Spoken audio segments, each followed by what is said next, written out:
Si tu es africain, africaine, bantou, cette histoire te concerne, alors prends une chaise et écoute cette histoire de la coiffure africaine jusqu'à la fin, afin de comprendre nos traditions de nos jours pour nos cheveux.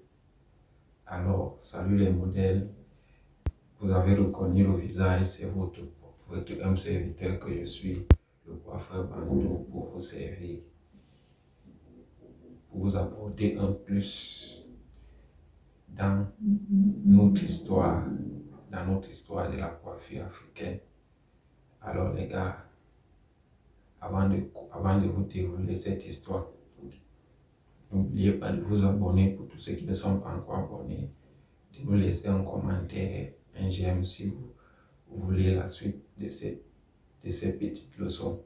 Alors, pour comprendre nos traditions, d'abord retenir que la coiffure existe en Afrique depuis l'âge de la pierre, parce que l'histoire nous révèle que pendant l'âge de la pierre, les hommes se coupaient déjà les cheveux et la barbe à l'aide des pierres. Et pour comprendre nos traditions de nos jours pour nos cheveux, nous devons répondre à 3 petites questions, à savoir, c'est quoi la coiffure? Que symbolisait la coiffure pour nous les Bantous et que représentait la chevelure pour les Africains? Alors, c'est quoi la coiffure? Cher modèle, la coiffure peut être définie comme étant l'art d'arranger ses cheveux pour éventuellement changer leur aspect extérieur. Et dans la coiffure, nous avons plusieurs interventions, à savoir la coupe des cheveux, le défrisage, le lissage et bien d'autres. Aujourd'hui, cette partie ne va pas nous intéresser pour aujourd'hui. Ce qui va nous intéresser aujourd'hui, c'est ce que représente la coiffure et ce que symbolisait la coiffure pour nous les Africains. L'histoire nous révèle que dans l'Égypte pharaonique, la coiffure symbolisait le rang social de la personne. Ça veut dire quoi? Ça veut dire que la coiffure était liée au rang social de l'individu, c'est-à-dire les nobles avaient leur coupe de cheveux, les serviteurs avaient leur coupe de cheveux, les pauvres ou bien les esclaves avaient leur coupe de cheveux. Ce symbolisme était retrouvé dans toute l'Afrique. Et l'histoire va encore plus loin en nous montrant que la coiffure permettait d'indiquer l'âge de l'individu et sa religion. À travers la coiffure, on pouvait déterminer ton statut marital et même ton ethnie. Ça veut dire que les hommes mariés là avaient le type de coiffure.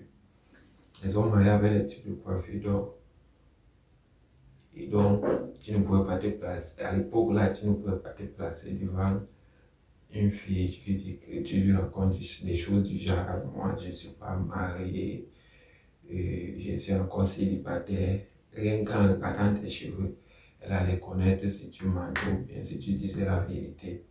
Donc à cette époque-là, vous-même, vous voyez que les choses étaient bien. Et que chaque ethnie avait sa coupe de cheveux, ou bien ses différentes coupes de cheveux, pour mieux comprendre. Ça veut dire quoi? Si tu es Camerounais comme moi, ou bien si tu es Ivoirien, ça veut dire que les Bétis avaient le style de coiffure, les étoiles, les bassas, les toilas, les bamileke avaient leur coupe de cheveux, leur style de coiffure. Et, ou bien si tu es Ivoirien, il faut comprendre cette partie comme étant, ça veut dire que les baoulés, les Yacouba, les Pétés, tout ça, les Agnés avaient chaque Chaque ethnie avait sa coupe de cheveux. Donc, à travers ta coupe de cheveux, à l'époque, on pouvait te regarder, on te dit que bon, toi, tu sors de l'Afrique de l'Ouest, de la Côte d'Ivoire, et tu es de telle ethnie, rien que à travers ta coupe de cheveux. Et cela se passait dans toute l'Afrique. Oh, les gars, il faut s'instruire vivant. Et, et pendant cette même époque, pendant cette Égypte pharaonique, l'histoire nous dit ceci. La chevelure pour nous les Bantous était synonyme de prospérité, de fertilité, c'est-à-dire que rien qu'en regardant tes cheveux, la quantité de tes cheveux, le volume, comment ça pousse, les ancêtres pouvaient deviner si tu allais avoir beaucoup d'enfants ou pas, ou peu d'enfants. Donc tu pouvais venir présenter ta petite à tes parents et ils allaient te dire que bon, mon fils, laisse la petite là. Quand ils vous regardent, quand je vois vos cheveux, vous n'allez pas avoir beaucoup d'enfants. Donc, vous voyez la magie de notre culture. Oh les gars, il faut connaître notre culture. C'est même partie de l'histoire de cette Égypte pharaonique nous rappelle que la chevelure, pour nous les Bantous, nous permettait de communiquer avec le divin pour la simple raison que les cheveux se trouvent au sommet du corps. Et le sommet du corps, le sommet de notre corps, c'est quoi? C'est la tête. Ça veut dire que à travers la position de notre chevelure sur notre tête, nos ancêtres communiquaient facilement avec le divin. Et la partie qui va me tuer dans cette petite histoire de la coiffure, l'histoire nous révèle même le début du commérage, de l'affairage, du papatouillage chez les femmes dans cette partie de la coiffure. Parce que l'histoire nous dit ceci, que les moments de coiffure chez les femmes étaient des moments privilégiés, très importants, parce qu'elles prenaient ce moment pour se tresser entre elles et profiter pour se raconter des histoires, échanger les confidences, rire, se moquer. Donc, c'est l'origine du commérage que nous voyons dans les salons de coiffure de nos jours.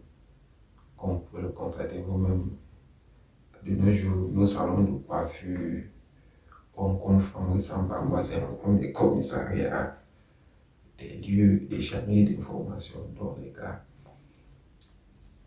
si vous avez aimé notre petite leçon du jour sur l'histoire de notre continent, de notre peuple, n'oubliez pas de vous abonner, de liker, de commenter et mettez en commentaire la suite si vous voulez la suite de cette histoire. Et je vais vous laisser le lien pour ceux qui veulent approfondir leur connaissance sur l'histoire de la coiffure de notre continent sous le Mandja.